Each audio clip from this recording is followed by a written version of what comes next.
வணக்கம் ஃப்ரெண்ட்ஸ். சிறகடிக்க ஆசை சீரியலில் இன்னும் எபிசோடில் என்ன நடக்குதுன்னு பார்க்கலாம் வாங்க. பார்வதி விஜயாவை தன்னோட வீட்டுக்கு இன்வைட் பண்ணாததுக்காக சாரின்னு சொல்கிறாங்க. அதுவும் நல்லதுக்கு தான். யார் யார் எப்படின்னு நான் நல்லா தெரிஞ்சுக்கிட்டேன். ஆனால் ஒரு விஷயம், என் வீட்டில் நான் இருக்க வரையிலும் தான் எனக்கு மரியாதை. இனிமே நான் என் வீட்டை விட்டு எங்கேயும் போகக்கூடாது அப்படின்னு விஜயா சொல்கிறாங்க. இந்த வீடு போனது உன் புள்ள மனோஜால, திரும்ப கிடைச்சது முத்துவால. இப்பவாவது தெரிஞ்சுக்கோ முத்து உன் மேல எவ்வளவு பாசம் வச்சிருக்கான்னு அப்படின்னு பார்வதி சொல்ல விஜயா அப்படியே மெதுவா திரும்புறாங்க. முத்துவும் அவர் பின்னாடி ரவி ஸ்ருத்தின்னு 3 பேரும் அவங்க அம்மாவை ஏக்கமா பார்த்துக்கிட்டு இருக்காங்க. அப்போ டேய் முத்து அப்படின்னு கூப்பிட்டுக்கிட்டே செல்வம் வர்றாரு. அவர் தயங்கியெல்லாம் நிக்கல, நேரா உள்ளர வந்து முத்துவோட முதுகுல தட்ட வாடா, ஏன் இவ்வளோ லேட்டுன்னு கேட்குறாரு முத்து. புறப்பட்டு வர்றதுக்கு கொஞ்சம் லேட் ஆயிடுச்சுப்பான்னு செல்வம் சொல்லிட்டு இருக்காரு. அடுத்து செல்வம் அண்ணாமலைக்கு விஷ் பண்ணிட்டு இருக்க, முத்து அந்த மாலையை எடுத்துட்டு வா பண்றாரு ஐயர். மீனா அப்படின்னு கூப்பிட இதோ வந்துட்டேங்கன்றாங்க. அந்த மாலைங்கிறாரு. மீனா மாலை எடுத்துக்கிட்டு வர்றாங்க. அதை பார்க்குற முத்து, மாலை நல்லா இருக்கே, நீ தான் கட்டினியான்னு கேட்குறாரு. பின்ன வேற யார் கட்டுவா அப்படின்னு மீனா கேட்க, போ அப்படிங்கிறாரு முத்து. இந்தாங்க சாமின்னு மாலையை கொண்டு வந்து கொடுக்குறாங்க மீனா. எல்லாருமே ஜாலியாக பேசிக்கிட்டு இருக்க, அண்ணாமலை சார் நீங்களும் உங்கள் மனைவி இங்கே வாங்க அப்படின்னு ஐயர் கூப்பிட அண்ணாமலை விஜயாவை வான்னு சொல்லிட்டு வர்றாரு. அங்கங்கே உட்கார்ந்து இருந்தவங்க எல்லாருமே எழுந்து நிற்க மனோஜை எழுந்திருக்கிறாரு. இந்த மாலையை போட்டுக்கிட்டு அப்படியே பூஜையில் உட்காருங்க அப்படின்னு ஐயர் தாம்பாளத்தில் மாலையை வச்சு நீட்ட முத்து முன்னாடி வாங்குறாரு அண்ணாமலை. முத்து கொஞ்சம் முன்னாடி வர, நீயும் வாமான்னு மீனாவையும் கூப்பிடுறாரு அவரு. என்னப்பான்னு முத்து கேட்டுட்டு இருக்க அப்படியே பக்கத்தில் திரும்பி, விஜயா இந்த வீட்டுக்கு நாம திரும்பவும் வந்துட்டோம். இந்த வீட்டை மீட்டது முத்துவோட உழைப்பு, அவனுக்கு உறுதுணையா இருந்தது மீனா. ரொம்ப கஷ்டப்பட்டுட்டாங்க. அவங்க மீட்டது வீட்டை மட்டும் இல்லை, நம்ம 2 பேரோட கௌரவத்தை அப்படின்னு அண்ணாமலை பேசிக்கிட்டு இருக்க, அப்பா எதுக்கு இதெல்லாம் சொல்லிட்டு இருக்கீங்க அப்படின்ற மாதிரி முத்து பார்க்க, ஆமாம் அப்படியே இமயமலையை பேத்து கொண்டு வந்து இந்திய பெருங்கடலில் வச்சுட்டான் அப்படிங்கிற மாதிரி எரிச்சலாக பார்த்துட்டு இருக்காரு மனோஜ். அவங்கள நாம கௌரவப்படுத்தணும், மாலையை போடுற தகுதி அவங்க 2 பேருக்கு மட்டும்தான் இருக்குன்னு அண்ணாமலை சொல்ல, அப்பா அப்படின்னு அதிர்ச்சியாக கூப்பிடுறாரு முத்து. என்னம்மாம்மா நீங்கன்றாங்க மீனா. அப்பா அதெல்லாம் வேணாம்ப்பா, நீயும் அம்மா உட்காருங்க பண்றாரு முத்து. டேய் உன்னாலதான் இந்த வீடு கிடைச்சிருக்கு, உங்க 2 பேருக்கு தான் இந்த மரியாதை சேரணும் அப்படின்னு அண்ணாமலை சொல்ல முத்து உடனே மீனாவை பாக்குறாரு.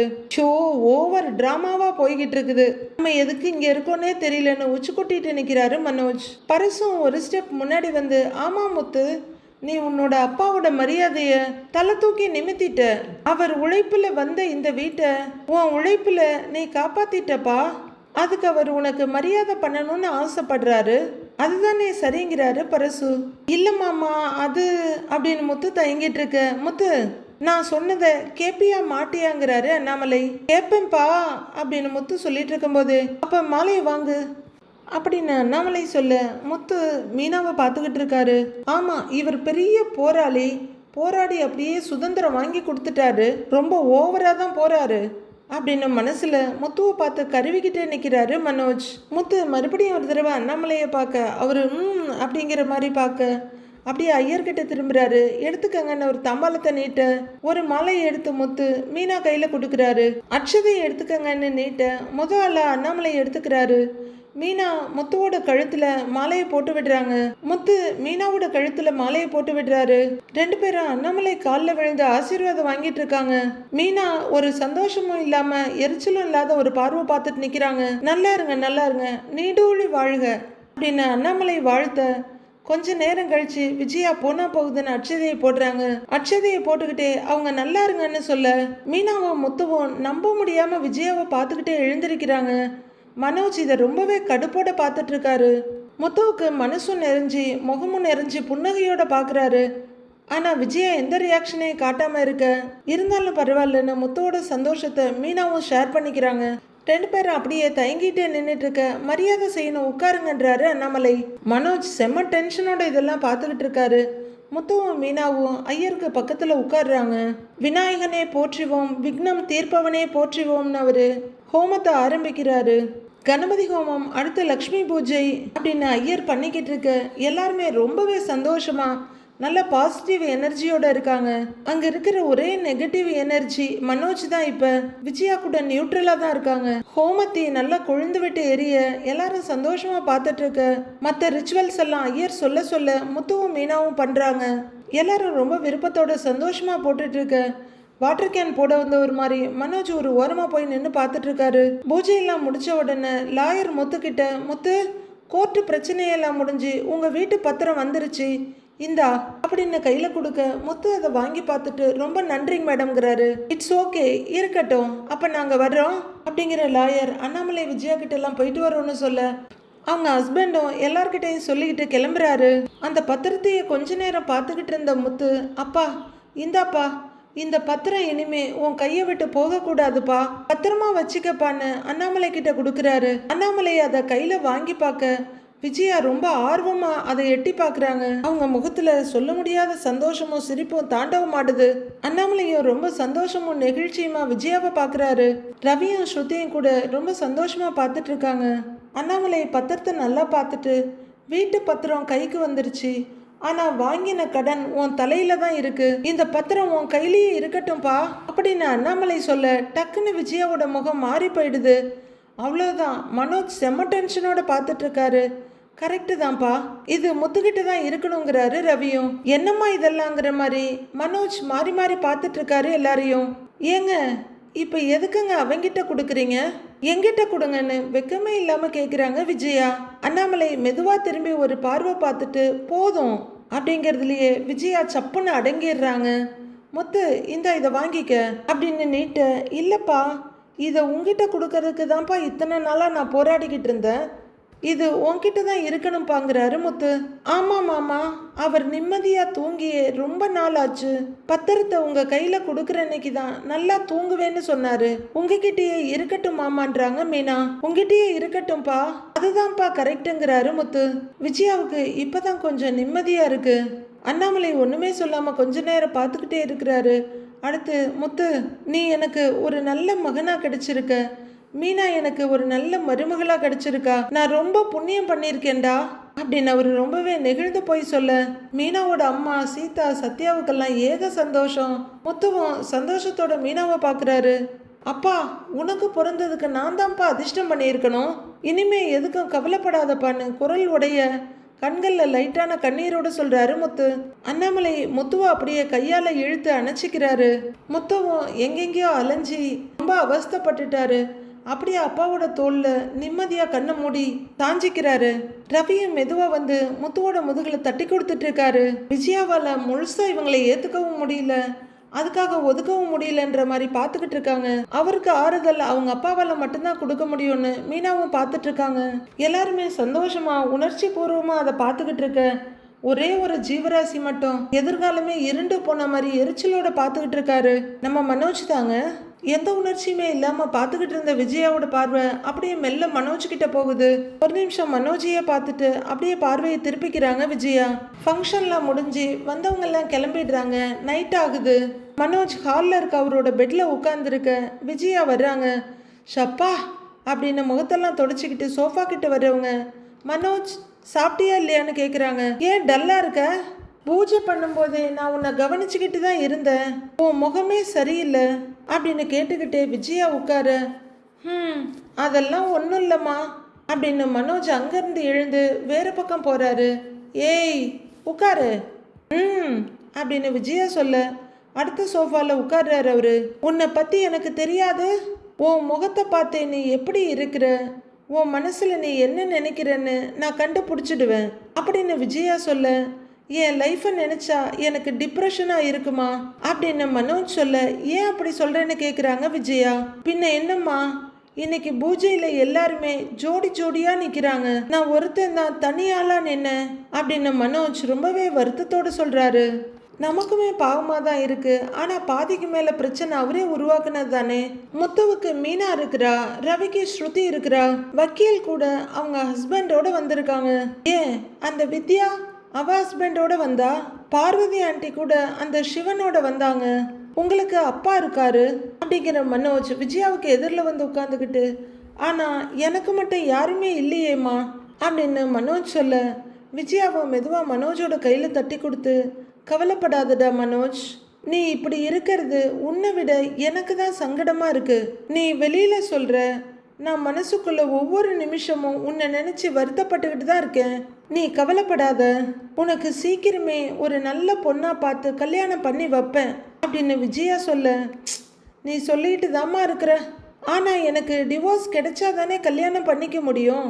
அதுதான் எனக்கு எப்பன்னே தெரியல. ரோஹிணி வேற டிவோர்ஸ் தர முடியாதுன்னு சொல்றா அப்படின்னு மனோஜ் சொல்ல, அவ என்னடா சொல்றது?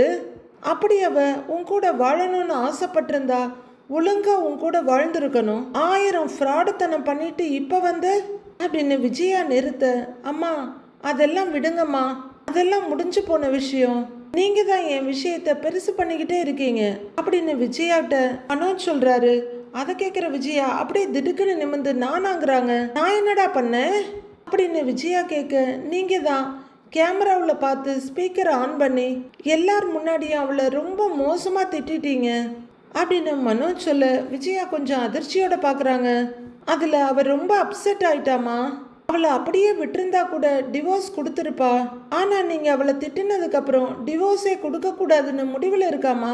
எல்லாம் கூடி வரும்போது நீங்கள் தான் கெடுத்துட்டீங்கம்மா அப்படின்னு மனோஜ் சொல்ல, விஜயா பயங்கர டென்ஷன் ஆயிடுறாங்க. டேய், அவள் பண்ணின வேலைக்கு அவளை நான் திட்டாம எடுத்து வச்சு கொஞ்சணுமா? முதல்ல எதுக்கு அவளை கடைக்குள்ள விட்ட? அவ தப்பு பண்ணியிருக்கான்றாங்க விஜயா. அம்மா, அவ ஏதோ என் கூட வாழணுங்கிற ஆசையில பண்ணிட்டாமா அப்படின்னு மனோஜ் சொல்ல, விஜயா ஒரு மாதிரியா பார்த்துட்டு, என்னடா அவளுக்கு சப்போர்ட் பண்ற? உன் கூட வாழணும்னு ஆசைப்பட்டவ இப்படிதான் நடிச்சு ஏமாத்துவாளா அப்படின்னு விஜயா கேட்க, இல்லம்மா, நீங்க அன்னைக்கு அவளை அப்படி பேசினதுல நானே ரொம்ப வெக்ஸ் ஆயிட்டேம்மா. எனக்கு ரொம்ப கஷ்டமா இருந்துச்சு. நீங்க சொன்ன ஒவ்வொரு வார்த்தையும் அவ மனசை ரொம்ப கஷ்டப்படுத்துச்சு அப்படின்னு மனோஜ் ஒரு வழியா தைரியமா ஒரு மனசுல இருக்கிறத அம்மாட்ட சொல்லிட, விஜயா மனோஜை ஏற இறங்க பார்த்துட்டு, அவளை திட்டினா உனக்கு ஏன் மனசு கஷ்டமாகுது? அவ பக்கம் மாறணும்னு தோணுதா உனக்கு அப்படின்னு விஜயா கேக்குறாங்க. ஆஹா, இல்லம்மா, அப்படி சொல்லல. அவ அந்த கோவத்துல எனக்கு டிவோர்ஸ் தரமாட்டேன்னு சொல்லிடுவா.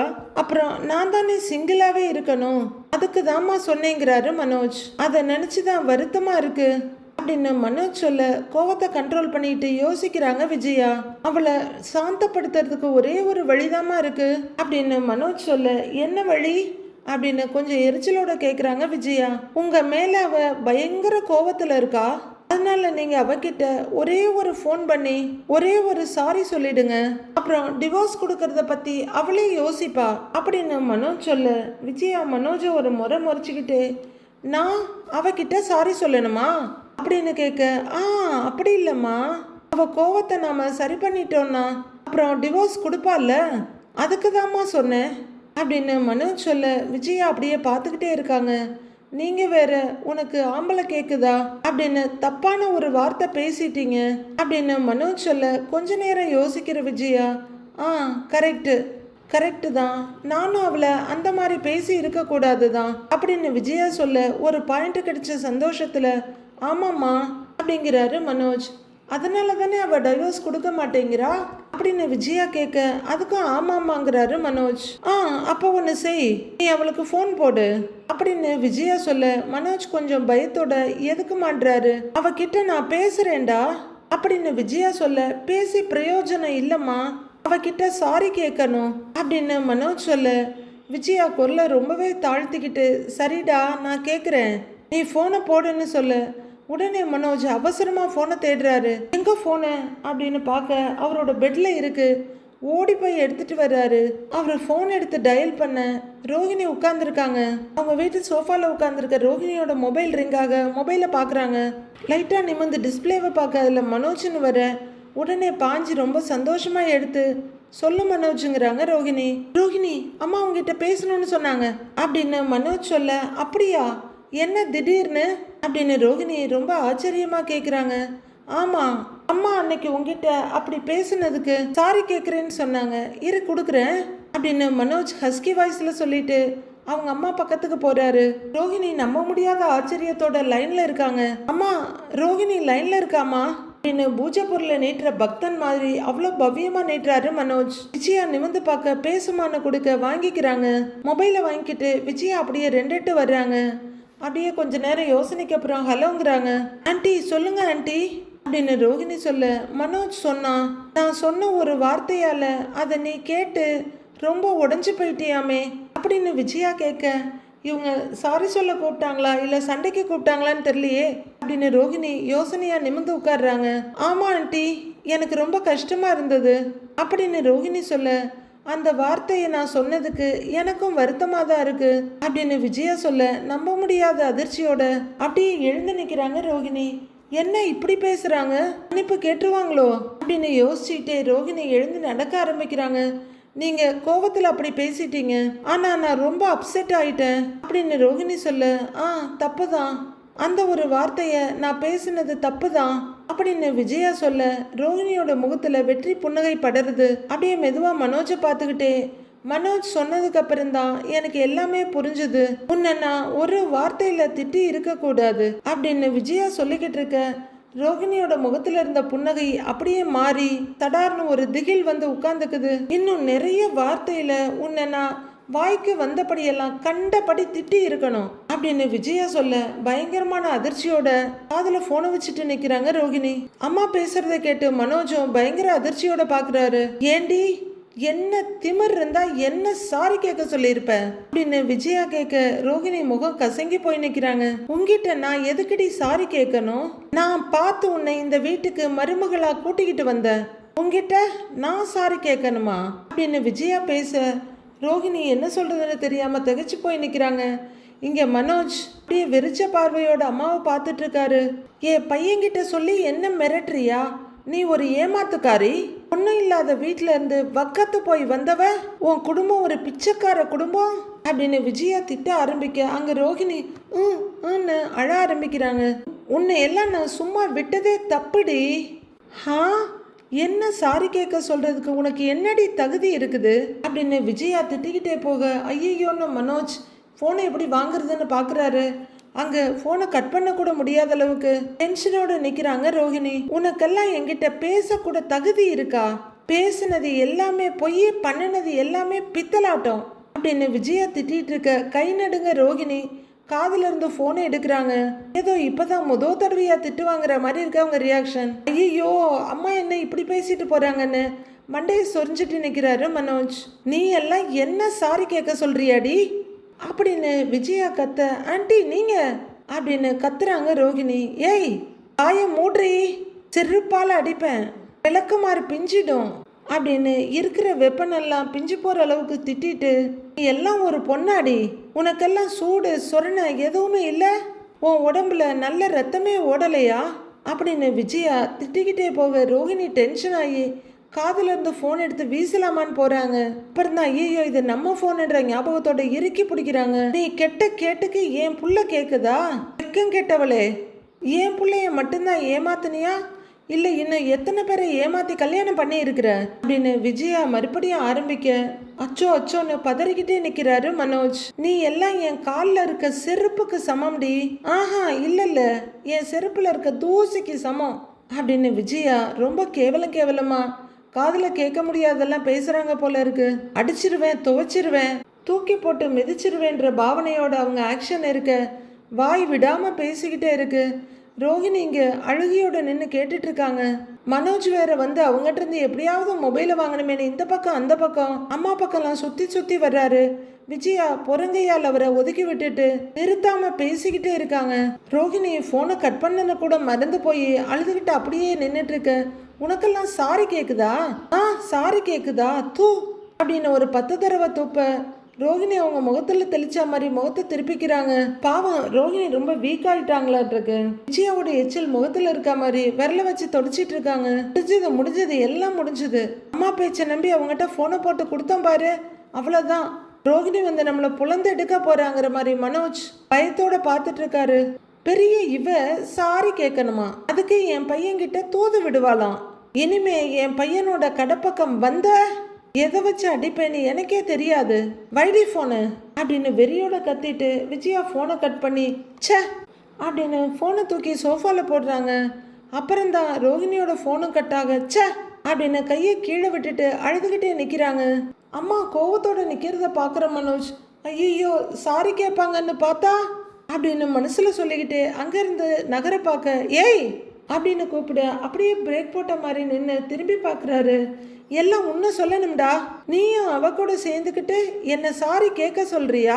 தொலைச்சு கட்டிடுவேண்டா அப்படின்னு மனோஜோட காதை பிடிச்சி திருக. ஐயோ இல்லம்மா இல்லம்மா இல்லம்மான்னு பதறாரு அவரு. அவ ஒரு நன்றி கேட்டவ, நீ அவளுக்கு சப்போர்ட் பண்ணி என்னைய சாரி கேட்க சொல்ற? ஏய் இந்தா அப்படின்னு மொபைலை கையில வச்சு படார்னு அடிக்கிறாங்க விஜயா. ஐயோ அம்மா அம்மா அப்படின்னு மனோஜ் மொபைலை பிடிச்சிக்கிட்டு அம்மாவை பார்த்துக்கிட்டு இருக்க. உனக்கு எப்போ என்ன செய்யணும்னு எனக்கு தெரியும். நான் ஒருத்திய பார்த்து உனக்கு கல்யாணம் பண்ணி வைப்பேன். அது வரைக்கும் நீ அவகிட்ட பேசுற வேலை வச்சுக்கிட்ட பிச்சிருவேன் பிச்சு அப்படின்னு விஜயா கைய ஓங்க. அதான் பிச்சிட்டீங்களேன்னு மனசுல நினைச்சிட்டு மொபைலை பாக்கெட்டுக்குள்ள வச்சுக்கிறாரு மனோஜ். அப்படின்னு ஒரு உருமிட்டு விஜயா அங்கிருந்து போறாங்க. ஷோ இப்ப என்ன பண்ண போறேன்னு தெரியலையே.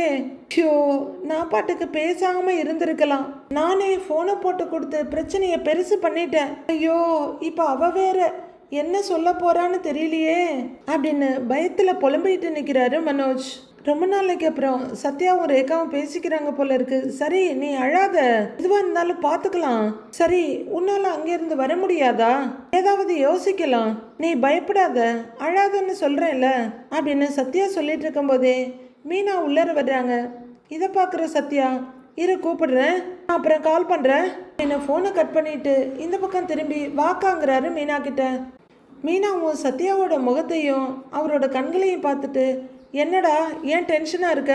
யார்கிட்ட போன்ல பேசிக்கிட்டு இருந்த அப்படின்னு கேட்க அவர் கொஞ்சம் தயங்கிக்கிட்டு அது ரேகா கிட்ட தாங்கிறாரு. ஏன்டா இப்படி இருக்கிற? அந்த பொண்ணுகிட்ட பேச வேணான்னா கேட்க மாட்டியா? என்ன சொல்ற அவ அப்படின்னு மீனா கேட்க, அவங்க அப்பா அவளை ரிலேஷன் வீட்டுக்கு அனுப்பி வச்சிருக்காராம். அவளுக்கு விருப்பம் இல்லைன்னு சொல்லியும் கேட்காம அனுப்பி வச்சிருக்காரு. அவளுக்கு ஏதோ அலையன்ஸ் வேற பாக்குறாங்களாம். அவளுக்கு கல்யாணம் பண்றதுக்கு வேற பிளான் பண்றாங்களாம் அப்படின்னு சத்யா கொஞ்சம் தயங்கிட்டே சொல்றாரு. அப்ப அவங்க ஒரு முடிவை எடுத்துட்டாங்க. நல்லதுதான், வீட்டுல பாக்குற மாப்பிள்ளையவே ரேகாவை கல்யாணம் பண்ணிக்க சொல்லு அப்படின்னு மீனா சொல்ல, என்னக்கா இப்படி சொல்ற அப்படின்னு டென்ஷனா கத்துறாரு சத்யா. டேய் வேற என்னடா சொல்லணும்? இதுதான் நடக்கும்னு எனக்கு ஆரம்பத்திலேயே தெரியும். அவங்க எல்லாம் பணக்காரங்க சத்யா, அவங்க வசதிக்கு ஏத்த மாதிரி தான் மாப்பிள்ளை பாப்பாங்கன்றாங்க மீனா. இங்க பாருக்கா, நானும் ரேகாவும் லவ் பண்றோம்க்கா அப்படின்னு சத்யா சொல்ல அவங்க அம்மா வெளியே இருந்து வீட்டுக்குள்ள வர்றாங்க. ஏய் அவங்க வீட்டுல எப்படிடா அதை ஏத்துக்குவாங்க அப்படின்னு மீனா கேட்க, அக்கா நான் வேணும்னா மாமாவை கூட்டிட்டு போய் அவங்க வீட்டில் பேசவா அப்படின்னு சத்யா கேட்டுட்டு இருக்கும் போதே அதை கேட்டுட்டு உள்ளர வர்ற அவங்க அம்மா, ஏய் அப்படின்னு கையை பிடிச்சி ஒரு தள்ளிட்டு, என்னடா பேசுவ? நீ போய் பேசினா மட்டும் அந்த பொண்ணை கொடுத்துருவாங்களா? இவ்வளவு தூரம் படிச்சிருக்கல்ல, கொஞ்சமாவது அறிவோட யோசிடா அப்படின்னு அவங்க அம்மா கோவத்தோட முறைச்சிக்கிட்டு இருக்க. சத்யா இதெல்லாம் நம்ம குடும்பத்துக்கு ஒத்து வராது, ரேகாவை இத்தோட மறந்துரு அப்படின்னு மீனா சொல்ல உடனே அவங்க அம்மாவும், டேய் ஆமாண்டா அவங்க பெரிய இடம், அதுலயும் அந்த சிந்தாமணி ரொம்ப மோசமான ஆளு, உன் அக்காவையே கொல்ல பார்த்தால, அவ குடும்ப சகவாசம் நமக்கு வேணாம் சத்யா, உனக்கு ஏதாவது ஆகிடுமோன்னு நான் தினம் பயந்துகிட்டு இருக்கேன்டா அப்படின்னு கொஞ்சம் அழுகையோட சொல்லிட்டு இருக்காங்க அவங்க அம்மா. சத்யா முகத்தை ரொம்பவே வருத்தமா வச்சுக்கிட்டு தலை குனிஞ்சு நின்றுட்டு இருக்காரு. சத்யா அவங்களுக்கு சந்தேகம் வந்ததால தான் இதெல்லாம் பண்றாங்க. அப்படி இருக்கும்போது நாம ஒதுங்கிடணும். இதுக்கு மேல நீ ரேகா கூட பேசாதன்னு மீனா சொல்ல, அக்கா அவ என்ன நம்பிதான்க்கா இருக்கா அப்படிங்கிறாரு சத்யா. டேய் இத்தனை வருஷம் அவ என்ன உன்னை நம்பியா இருந்தா அப்படின்னு மீனா கரெக்டா கேக்குறாங்க. டேய் இங்க நானும் ஒருத்தி உன்னை நம்பிதான்டா இருக்கேன், இந்த வீட்டை பாத்துக்க அது போதும், சீக்கிரமா நம்ம குடும்பத்துக்கு ஏத்த ஒரு பொண்ணா பார்த்து நாங்க உனக்கு கல்யாணம் பண்ணி வைக்கிறோம் அப்படின்னு அவங்க அம்மா சொல்ல, அம்மா என்னால ரேகாவை தவிர வேற யாரையும் நினைச்சு கூட பார்க்க முடியாது அப்படின்னு சத்யா சொல்ல, அப்படியே உன்னை ஓங்கி ஒன்னு வச்சேன்னு வச்சுக்க, பாத்துக்க என்ன பெரிய சினிமா ஹீரோன்னு நினைப்பா, போய் அந்த பொண்ணை கூட்டிக்கிட்டு வந்து கல்யாணம் பண்ணி வாழ்ந்துடலான்னு நினைக்கிறியா? நிஜத்துல அதெல்லாம் நடக்காது சத்யா அப்படின்னு மீனா சில்லுவண்டு மாதிரி கத்திக்கிட்டு இருக்காங்க.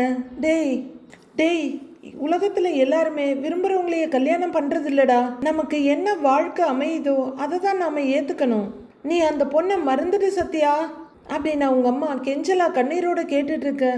என்னால முடியாதுமா அப்படின்னு வெடுக்குன்னு சொல்றாரு சத்யா. ஏய் சத்யா கோவத்தை கிளப்பாத, அதான் நமக்கு சரி வராதுன்னு தெரிஞ்சிருச்சுல. இதோட அந்த பொண்ணை விட்டுடுங்கிறாங்க மீனா. அக்கா முடியாதுக்கா, நாங்க லவ் பண்றோம், கடைசி வரைக்கும் அவளை விட்டு நான் போக மாட்டேங்கிறாரு சத்யா.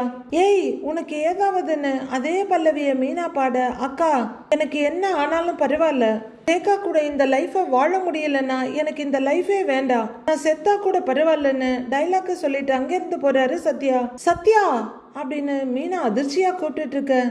டேய் அப்படின்னு அவங்க அம்மா சத்யாவை திருப்பி பலார்னு ஒரு கன்னத்துல விடுறாங்க. என்ன நினைச்சிட்டு இருக்கிற உன் மனசுல? இவ்வளவு தூரம் நாங்க சொல்லிக்கிட்டு இருக்கிறோம், அந்த பொண்ணுக்காக நீ சாகரேன்னு சொல்லிட்டு இருக்கிற. இதுக்கு தான் உன்னை பெத்து வளர்த்தேனா? டேய் நாங்கெல்லாம் உனக்கு முக்கியமா தெரியலையாடா? அப்ப ஒன்னு செய், உன் கையால ஏதாவது ஒன்ன வாங்கி கொடுத்து என்னை கொன்னுட்டு உனக்கு என்ன தோணுதோ அதை செய்யு அப்படின்னு அவங்க அம்மா ஆவேசமா கத்த. அம்மா அப்படின்னு மீனா கூப்பிட்டுட்டு இருக்க. சத்யா அதிர்ச்சியோட பாக்குறாரு. மண்டே ப்ரோமோவில் ரோஹிணி அவங்க சொன்ன அந்த ஈவெண்ட்டுக்கு வந்திருக்காங்க. அங்க ஹோஸ்ட் ஒருத்தங்க, ரோஹிணி உங்க ஹஸ்பண்ட் இன்னும் வரலையான்னு கேக்குறாங்க. அவரு பக்கத்துல வந்துட்டாரு அப்படின்னு ஏதோ சொல்லணுமேனு சமாளிச்சுட்டு ஃபோன் பண்ணி பார்க்கலாமா என்ன பண்றதுன்னு அப்படியே தயங்கிட்டு நிக்க மனோஜ் அங்க வந்துகிட்டு இருக்காரு. ரோஹிணிக்கு ரொம்பவே சந்தோஷம் ஆயிடுது. இவன் ஏன் இப்படி உம்முன்னு முகத்தை வச்சுக்கிட்டு வர்றான் அப்படின்னு ரோஹிணி வேகமா மனோஜ் பக்கமா வந்துட்டு இருக்காங்க.